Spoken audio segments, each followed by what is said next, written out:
Here's a question I get asked all the time.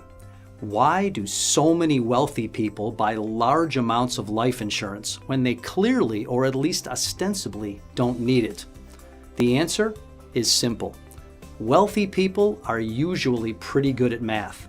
They've crunched the numbers and figured out that if they just make sure to hold on to their policy until they die, the rate of return on their premiums at death will be higher than any other safe, conservative investment they could make.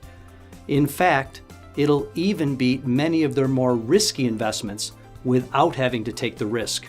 To them, it's just another asset class. Let's face it, every investment advisor on the planet always recommends diversification. As we all know, that means not putting all your eggs in one basket. You might own some stocks, but not all one stock. And not just stocks, but some bonds too. Perhaps some real estate, precious metals, commodities, maybe even some cash. And if it's all done right, given enough time, theoretically, by diversifying, the returns should be steadier, and given enough time, all should be fine in the long run. But what if you die earlier than you plan to? No one expects that to happen, and we certainly don't like to think about it. But it happens to people every day. Time, then, is a key component to the success of any financial plan. Investments need time to grow. Your portfolio is probably diversified to protect against a whole raft of risks, many of which will never come to pass.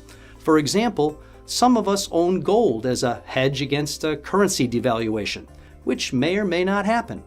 But remember, death too is a risk to your portfolio and your plan for your family.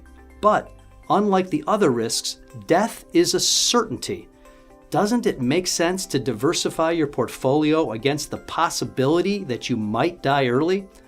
I call this time diversification.